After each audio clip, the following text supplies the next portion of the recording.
আসসালামু আলাইকুম। সবাইকে শুভেচ্ছা জানিয়ে শুরু করছি ২১শে টেলিভিশনের নিয়মিত আয়োজন শিশু কিশোরদের সংবাদ ভিত্তিক অনুষ্ঠান মুক্ত খবরে। স্বাগত জানাচ্ছি আমি নুসরাত জাহান অর্ষা। মুক্ত খবর বাংলাদেশের শিশু কিশোরদের একমাত্র সংবাদ ভিত্তিক সাপ্তাহিক অনুষ্ঠান।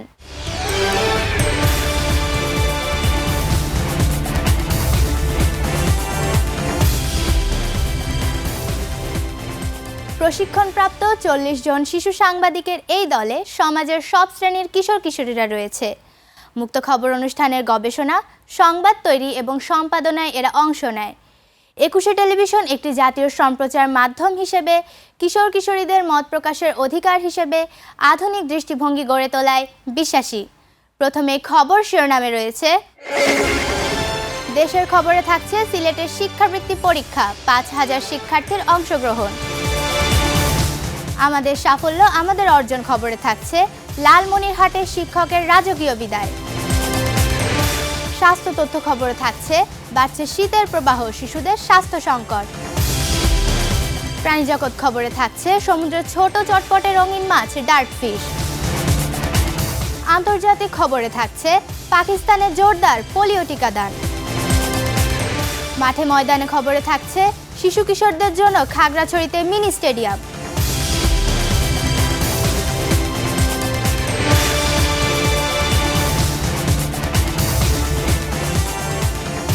এবার বিস্তারিত। সিলেটের সীমান্তবর্তী জকিগঞ্জ ও কানাইঘাট উপজেলার প্রাথমিক ও মাধ্যমিক স্তরের ৩৪৩টি শিক্ষা প্রতিষ্ঠান থেকে প্রায় ৫,০০০ শিক্ষার্থীর অংশগ্রহণে ফাহিম আল ট্রাস্টের শিক্ষাবৃত্তি শুরু হয়েছে। রিপোর্ট করছেন ওয়াসিয়া আমিন।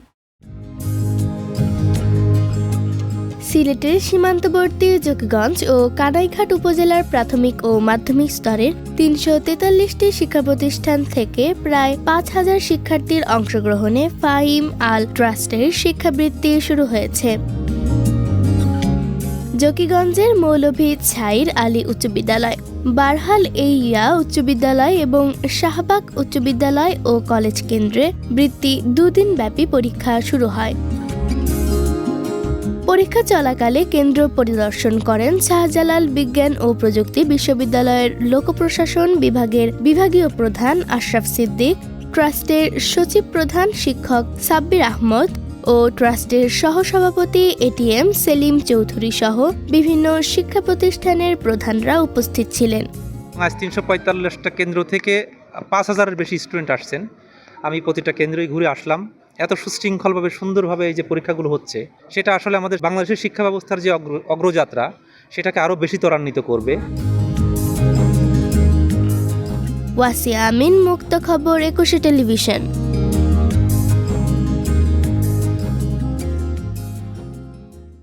আমাদের এবারের আয়োজন আমাদের সাফল্য আমাদের অর্জন।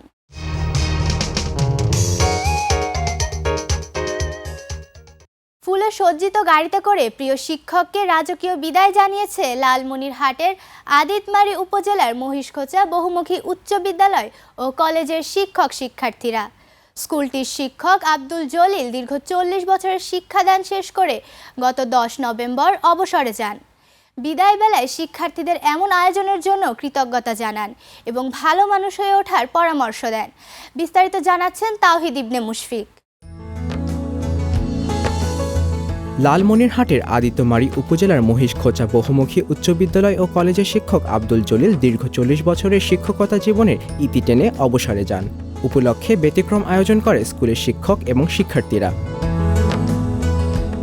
স্কুল অডিটোরিয়াম আয়োজিত বিদায় সংবর্ধনায় অংশ নেন শিক্ষক, শিক্ষার্থী, প্রাক্তন শিক্ষার্থী এবং স্থানীয় বিশিষ্টজনরা।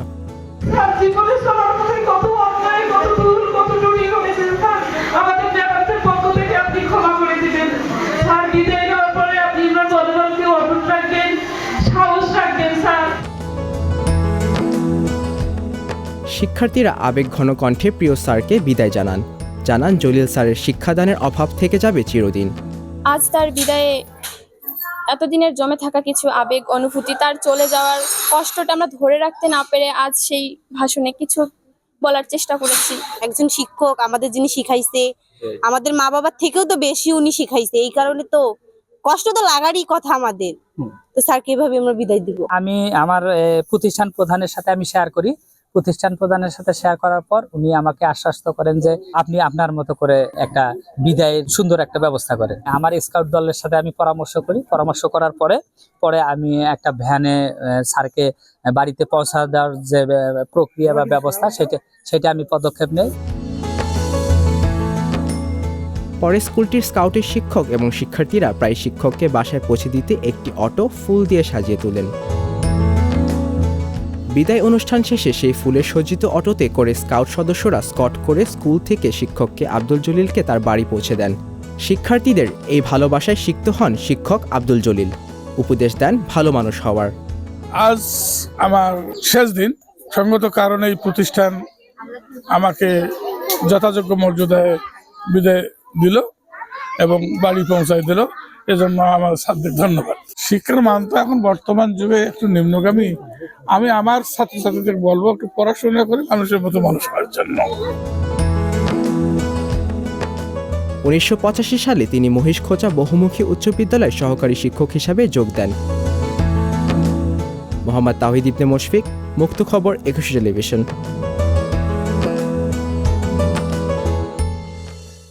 বন্ধুরা, এবার নিচ্ছি একটি বিরতির পর মুক্ত খবরে আরও যা থাকছে। স্বাস্থ্য তথ্য খবরে থাকছে বাড়ছে শীতের প্রবাহ, শিশুদের স্বাস্থ্য সংকট। প্রাণীজগৎ খবরে থাকছে সমুদ্রের ছোট চটপটে রঙিন মাছ ডার্ট ফিশ।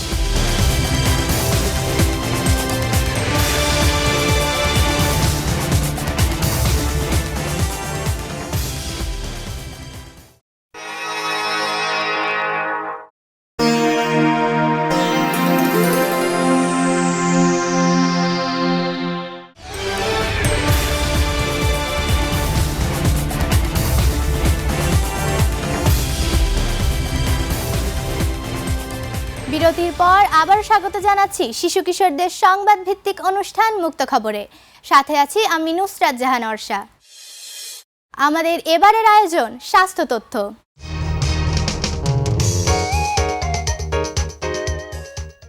শীতকালে বাংলাদেশে শিশুদের স্বাস্থ্য ঝুঁকি বেড়েই যাচ্ছে।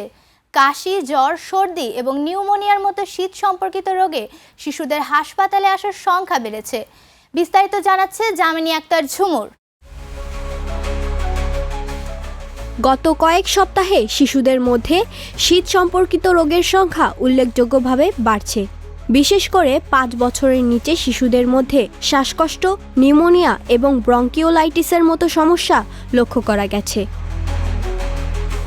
বিশেষজ্ঞরা বলছেন, শীতের সাথে বাতাসে ধুলোবালি ও ঠান্ডা পরিবেশ শিশুর শরীরকে দুর্বল করে দিচ্ছে। ফলে শিশুদের মধ্যে ক্লান্তি, হাঁচি কাশি এবং ফুসফুসের সংক্রমণের ঝুঁকি বেড়ে যাচ্ছে। ডাক্তাররা অভিভাবকদের পরামর্শ দিচ্ছেন শিশুদের পর্যাপ্ত গরম পোশাক পরানো, স্বাস্থ্যকর খাদ্য ও পানি নিশ্চিত করা এবং শ্বাসকষ্ট বা জ্বর দেখা দিলেই চিকিৎসকের সঙ্গে যোগাযোগ করা। এছাড়া শিশুদের বাইরে রাখার সময় সীমিত করা, ঘর গরম রাখা এবং পরিষ্কার পরিচ্ছন্নতা বজায় রাখা। শীতকালে শিশুদের স্বাস্থ্য রক্ষায় সচেতনতা বৃদ্ধি মূল প্রতিরোধ। জামিনী আক্তার ঝুমুর, মুক্ত খবর, 21 টেলিভিশন।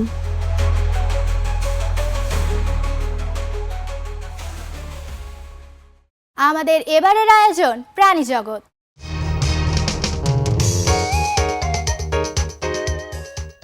সমুদ্রের গভীর জগতে ছোট অথচ রঙিন এবং দ্রুত সাঁতার কাটার ক্ষমতা সম্পন্ন মাছ ডার্টফিশ বিজ্ঞানীদের দৃষ্টি আকর্ষণ করেছে।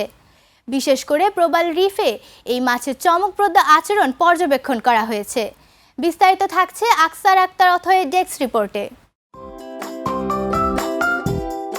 ডার্টফিশ সাধারণত প্রবল রিফের মধ্যে লুকিয়ে থাকে। খাবারের সন্ধান পেলে এটি অত্যন্ত দ্রুত গতিতে সাঁতার কেটে বের হয়। রঙিন দেহ এবং দ্রুতগতির কারণে বিজ্ঞানীরা সমুদ্রের বাস্তুতন্ত্র এবং প্রাণী আচরণ অধ্যয়নে এটি ব্যবহার করছেন। বিজ্ঞানীরা বলেছেন, ডার্টফিশের আচরণ পর্যবেক্ষণ করে তারা সমুদ্রের স্বাস্থ্য ও পরিবেশের পরিবর্তন সম্পর্কে গুরুত্বপূর্ণ তথ্য সংগ্রহ করতে পারছেন।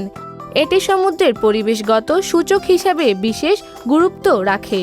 পর্যটকরা সাবধান না হলে সমুদ্রে সাঁতার কাটার সময় এই মাছের সঙ্গে হালকা সংঘর্ষ হতে পারে।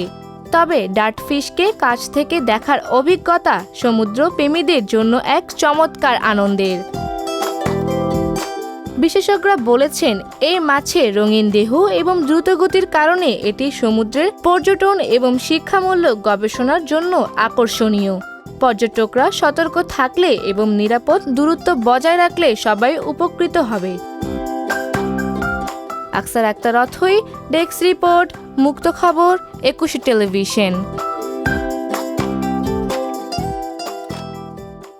বন্ধুরা, আবার নিতে হচ্ছে একটি বিরতি। তবে বিরতির পর মুক্ত খবর অনুষ্ঠানে আরও যা থাকছে। আন্তর্জাতিক খবরে থাকছে পাকিস্তানের জোরদার পোলিও টিকাদান। মাঠে ময়দান খবরে থাকছে শিশু কিশোরদের জন্য খাগড়াছড়িতে মিনি স্টেডিয়াম।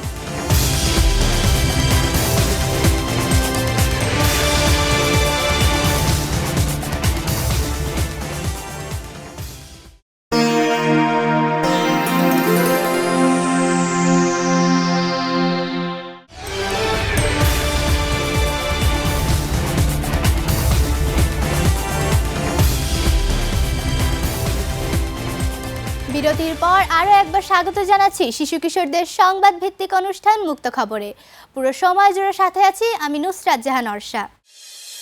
আমাদের এবারের আয়োজন আন্তর্জাতিক।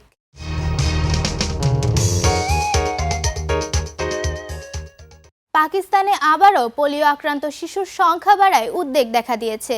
এই পরিস্থিতিতে সরকার দেশজুড়ে বছরের শেষ এবং সবচেয়ে বড় পোলিও টিকাদান কর্মসূচি শুরু করেছে। 5 বছরের নিচে প্রতিটি শিশুকে টিকার আয়তায় এনে পোলিও থেকে সুরক্ষিত রাখাই এই উদ্যোগের মূল লক্ষ্য বলে জানিয়েছে কর্তৃপক্ষ। বিস্তারিত জানাচ্ছেন জান্নাতুল ফেরদৌসির ডেস্ক রিপোর্টে। পোলিও সম্পূর্ণ নির্মূলের লক্ষ্য নিয়ে নতুন করে জোরদার করা হয়েছে এই টিকাদান কর্মসূচি। দেশের শহর, গ্রাম ও প্রত্যন্ত এলাকায় একযোগে মাঠে নেমেছেন স্বাস্থ্যকর্মীরা। সরকারের বিশ্বাস, এই কার্যক্রম সফল হলে পোলিও সংক্রমণ বড় মাত্রায় কমে আসবে। সাম্প্রতিক সময়ে কয়েকটি এলাকায় নতুন করে পোলিও আক্রান্ত শিশুর সন্ধান পাওয়া গেছে, যা পরিস্থিতিকে আরও উদ্বেগজনক করে তুলেছে। দুর্গম ও সীমান্তবর্তী অঞ্চলে টিকা পৌঁছাতে বাধা, সঙ্গে রয়েছে নিরাপত্তা ঝুঁকি। পাশাপাশি জনসচেতনতার অভাবও এই লড়াইকে কঠিন করে তুলছে। এই কর্মসূচিতে বিশ্ব স্বাস্থ্য সংস্থা ও ইউনিসেফ সক্রিয়ভাবে সহযোগিতা করছে। আন্তর্জাতিক মহল এই উদ্যোগকে পোলিও নির্মূলের পথে একটি ইতিবাচক ও সময়োপযোগী পদক্ষেপ হিসেবে দেখছে। কর্মসূচি সফল হলে ভবিষ্যৎ প্রজন্মকে পোলিও মুক্ত রাখার পথে এটি হবে এক বড় সাফল্য। জান্নাতুল ফেরদৌস, ডেস্ক রিপোর্ট, মুক্ত খবর, 21 টেলিভিশন।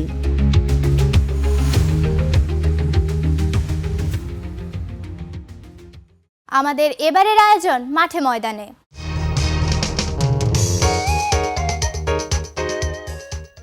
খাগড়াছড়িতে নির্মাণাধীন মিনি স্টেডিয়ামের নির্মাণ কাজ প্রায় শেষের পথে। স্টেডিয়ামটি নির্মাণ কাজ শেষ হলে উপকৃত হবে জেলার শিশু কিশোর, তরুণ ও ক্রীড়াঙ্গন খেলোয়াড়রা। খেলাধুলা চর্চার আবার সুযোগ পাবে ক্রীড়াপ্রেমীরা। রিপোর্ট করছেন মোহাম্মদ জাফির হাসান। জেলার উদীয়মান তরুণ তরুণী খেলোয়াড়দের আরও বেশি দক্ষ করে তুলতে ও তৃণমূল থেকে মেধাবী খেলোয়াড় খুঁজে বের করতে জেলা সদরের বটতলী এলাকায় মনোরম পরিবেশে 2024 সালের জুন মাসে উদ্বোধন হয় মিনি স্টেডিয়ামটির। পরে সে বছরের অক্টোবরের দিকে শুরু হয় কাজ। প্রায় 500 জন ধারণ ক্ষমতা সম্পন্ন স্টেডিয়ামটির কাজ প্রায় শেষের পথে। আগামী মার্চ এপ্রিলের দিকে কাজ শেষ হয়ে যাবার কথা রয়েছে। জাতীয় ক্রীড়া পরিষদের অধীনে 5 কোটি টাকা ব্যয়ে এই কাজ চলছে। এটি 2024 সালের নভেম্বর থেকে কাজ শুরু হয়েছে। এটা আমরা 2026 সনের মার্চের মধ্যে হ্যান্ড ওভার করবো বলে আশা করছি, এবং উক্ত কাজ নিয়ে কোনো গাফিলতি নেই, কাজ চলমান রয়েছে। আমরা দ্রুত কাজ শেষ করে আমরা যথাযথ কর্তৃপক্ষের নিকট কাজ হস্তান্তর করব। এখানে খেলনার কোনো জায়গা নেই, সব পাহাড় অঞ্চল। হ্যাঁ, স্কুলের বাচ্চারা সবাই বিকালবেলা হলে এখানে আসে একটু ঘুরতে। সামনে এরা খুবই খুশি যে এরা এখানে আসলে এরা খেলা খেলবে, এটা একটু আনন্দটা উপভোগ করার মতো একটা জায়গা এখানে তৈরি হয়েছে। জেলা শহরে একটি বড় স্টেডিয়াম থাকলেও কখনো কখনো ফুটবল, ক্রিকেট সব খেলার শিডিউলের চাপে মাঠের সংকট পড়ে যায়। তখন অনেক সমস্যা পোহাতে হয় খেলোয়াড়দের প্র্যাকটিসের জন্য মাঠের অভাব দেখা দেয়। মিনি স্টেডিয়ামটির নির্মাণ কাজ শেষ হলে মাঠ সংকটের সমস্যা দূর হয়ে যাবে। তাছাড়া শিশুদের খেলাধুলার তেমন কোনো জায়গা না থাকায় মিনি স্টেডিয়ামটি হলে প্রত্যন্ত এলাকার ক্রীড়াপ্রেমী ছেলেমেয়েরা বেশ উপকৃত হবে। এতে প্রত্যন্ত এলাকার অনেক খেলোয়াড় উঠে আসবে এবং দেশে ও বিদেশে ভালো ভূমিকা রাখতে পারবে। সবাই ভালোভাবে খেলার সুযোগ পায় না। এদিকে কিছু ক্রিকেট চলে, কিছু ফুটবল, কেউ হ্যান্ডবল, কেউ গাড়ি চালায়, এরকমই এখানে ফুটবল খেলার তেমন কোনো জায়গা পাইতেছি না আমরা। এটা মিনি স্টেডিয়াম হইতেছে, ওইটা যদি তাড়াতাড়ি হয় তাহলে আমাদের জন্য ভালো হবে, আমরা এখানে গিয়ে প্র্যাকটিস করতে পারবো। অনেক দিন ধরে এটা কাজটা হচ্ছে আস্তে আস্তে এখনো ওইভাবে হয়ে উঠতেছে না। তো যদি একটু দ্রুত কাজটা করা হয় আমার মনে হয় ফুটবল থেকে শুরু করে ক্রিকেটাররা খেলাধুলার প্রতি একটু মাঠে যেতে পারবে, খেলতে পারবে। এরই মধ্যে গ্যালারি নির্মাণ, ড্রেসিং রুম, শৌচাগার ও মাঠ ভরাটের কাজ প্রায় সম্পন্ন। খাগড়াছড়ি জেলার অনেক নারী ক্রিকেটাররা জাতীয় পর্যায়ে বিশেষ অবদান রাখছে। আগামীতেও যারা খেলবে তারা যদি এমন একটি অনুকূল মাঠ পায় তাহলে আরও বেশি অবদান রাখতে পারবে দেশের ক্রীড়া জগতে। মোহাম্মদ জাফির হাসান, মুক্ত খবর, 21 টেলিভিশন।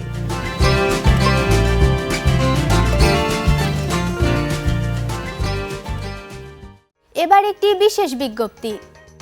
21 টেলিভিশনের শিশু কিশোরদের সংবাদ ভিত্তিক অনুষ্ঠান মুক্ত খবর অনুষ্ঠানে শিশু সাংবাদিকদের আবেদন আহ্বান করা হচ্ছে।